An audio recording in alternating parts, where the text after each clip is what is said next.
Hello mga idol, isa na naman pong panibagong vlog.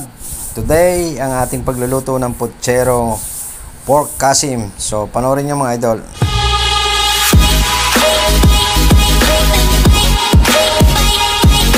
At ayan mga idol, umpisahan na natin ang pagpiprito ng saging. Ang saging na saba, atin munang ipiprito.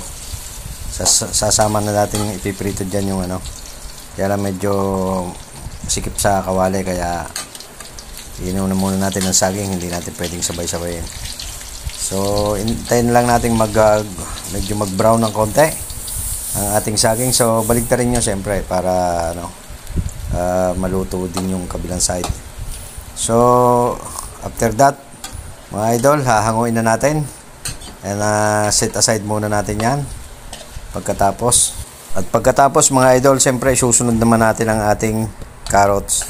Yan ang ating carrots, ang ating ipiprito din. Lahat ng ating mga sangkap na gulay mga idol, ipiprito natin. Maliban lang sa repolyo, hindi na natin ipiprito. So, ayan, siyempre piniprito natin ang ating carrots. Ayan, medyo maliliit lang naman ang ating, medyo napaliit ang ating hiwa, pero dapat yan, medyo malaki-laki na cubes ang size. So, ayan, naluto na ang ating carrots mga idol. At siyempre susunod natin dyan ang ating Baguio beans, ang ating ipiprito mga idol. So ayan, hinahango nga natin at para makapagprito pa tayo ng ibang gulay.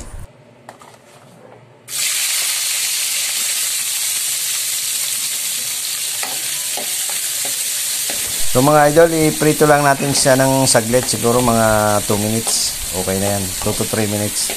At huwag nating pakasobrahan ng prito. Kasi lulutuin pa din naman natin yan, isasalang natin yan mamaya sa ating pagka ng ating putserong baboy. Meron ng sarsa. At ayan nga mga idol, tuloy-tuloy lang ang ating pagluluto. Ayan, medyo naluto na natin. So siyempre i-set aside na naman natin yan. At susunod natin ang ating red bell pepper na ipiprito din ng bahagya. So mga 1 minute lang yun, pwede na. Alam nyo mga idol, medyo sa totoo lang kulang pa rin tayo sa sangkap. Wala pa tayo nung yung pechay bagyo na yung Chinese cabbage. Wala tayo, hindi na tayo nakabili na kasi napakamahal ng gulay sa ngayon mga idol. Sobrang mahal. Pwede nga rin lagyan niya ng fresh tomato. Kaya lang sobrang mahal din ang kamatis sa ngayon, kaya imbes na gumamit tayo ng fresh tomato, ginamitan na lang natin ng yun lang, tomato sauce, at saka nilagyan natin yun ng konting ketchup.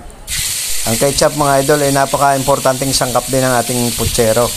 Ang bibilhin nyo lang yung banana ketchup, so medyo manamis-namis yun at napakasarap din yung panlagay dyan sa putsero. At yan nga mga idol, piprito natin ng konti yung ating karne hanggang maging mag-brown. At pagkatapos medyo luto-luto na siya, medyo golden brown na, lulutuin na natin yan. Igigisa na natin ang ating bawang at sibuyas. At ayun nga mga idol, luto na. So igigisa na natin ang ating bawang at sibuyas. At para matimplahan na natin, lalagyan na natin ng tomato sauce yan ang susunod nating procedure. Para sa mga ibang detalye ng mga sangkap ng ating recipe mga idol, ilalagay ko sa description at doon nyo makikita kung anong mga sangkap na ating ginamit sa ating putsero na napakasarap niya mga idol. At syempre doon sa mga hindi pa nakaka-subscribe, pakisubscribe po ng aking channel, Tito Amark TV. At sana po ay madagdagan man ang aking mga subscriber. At matagal-tagal na din po itong aking channel. Hanggang ngayon hindi pa na-monetize dahil kulang na kulang po tayo. Kalahati pa lang sa 1,000 ang ating subscriber. So ayan mga idol, nilagyan natin siyempre nilagyan natin yan ng tomato sauce mga idol. At hahaluin natin yan mga idol. Ayan, haluin natin para manuot ang lasa ng ating sauce, tomato sauce. So ayan, at magdadagdag tayo ng tubig, at least mga 2 tasa hanggang 3 tasang tubig. mga idol. So baso ang ginamit natin, pero tansyado ko na yung sukatan yan sa kung i-convert natin sa tasa. Pagkatapos niya mga idol, tatakpan muna natin siya at pakukuluan natin hanggang mga 30 to 45 minutes. So hintayin lang natin at hanggang lumambot ang ating karne. So timplahan din natin ng paminta, siyempre ng durog na paminta. Yan, napaka-importante sa ating sangkap. At susunod na natin, lagyan natin ng patis mga idol. Ang patis talaga ay napakasarap pantimpla sa ating mga lutuin. Depende sa inyo, pero kung ang iba asin lang ang nilalagay, pero ako talagang nilalagay ako ng patis. At itong oyster sauce mga idol, optional. Kung gusto niyo lagyan, pwede rin. Kung wala naman kayong oyster sauce, okay lang. Pero mas masarap din yung oyster sauce. Alam niyo yung mga lutuin ngayon na na-upgrade na, kumbaga. Kasi meron ng mga lumalabas ng mga ganyan na oyster sauce, pampalasa, pandagdag lasa at pampadaglag ng flavor sa ating lutuin. At ayan nga mga idol, inilagay na natin ang ating patatas. At ayan nga, isa-isa na natin ilalagay ang ating mga gulay. Ayan, lalagay na natin ang ating carrots, ang ating mga piniritong carrots. Tsaka yung patatas na yan. Tapos ang mga susunod niyan, yung mga ating mga bagyo beans, big pepper. Lalagay na natin lahat yan mga idol. At para tuluyan ng maluto ang ating makumpleto ang ating putserong baboy. Medyo magastos nga lang din itong luto na to mga idol, dahil alam niyo naman napakamahal nga ng gulay sa ngayon. Siyempre, kaya kung kayo nagtitipid, medyo konti-konting gulay lang ang inyong ilagay. So ayan, ang pinaka the best mga idol, nilagyan natin ng pork and beans na nasa lata. Napakasarap. Yan ang nagbibigay ng talagang linamnam at ng lasa ng ating putsero. Ang hindi nawawala ang pork and beans, talagang nandyan, manamis-namis. So siyempre, ang ating saging na saba, nandyan din. Yan din ang isa sa mahalagang sangkap ng putsero mga idol. At dahil nga nag-cost cutting tayo mga idol, so binawasan natin ang gulay. Imbes na bumili pa tayo ng yung Chinese cabbage, hindi na tayo bumili. Tapos yun nga, pwede natin lagyan sana yun.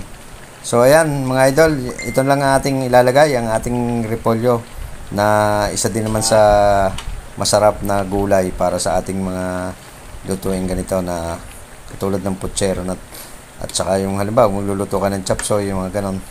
So etong ating repolyo hindi nawawala. At ayan mga idol, halos paluto na. Kompleto na ang ating sangkap ng ating putserong pork kasim. So mga idol, shoutout po sa inyong lahat at maraming salamat at nanood kayo at pinagtiyaga kayo sa aking video na to. Sana po lagi kayong nasa mabuting kalagayan saan man kayong nandoon ng panig ng ating mundo at ng ating bansang Pilipinas. Sana po nagustuhan nyo ang aking video at thank you very much at nakarating kayo sa dulo nitong aking video at maraming salamat sa inyong panonood. Paki-subscribe po, huwag niyo pong kalilimutan. Doon po sa mga hindi pa nakapag-subscribe, Tito Amar TV po. Maraming salamat muli and God bless. Shoutout po sa ating mga kababayang OFW, especially yung nando sa Middle East at saan man dako ng ating mundo, yung mga nasa USA, nasa Europe o maging saan man panig ng ating daigdig. Ingat po kayo lagi dyan mga idol at sana po ay lagi kayong nasa mabuting kalagayan.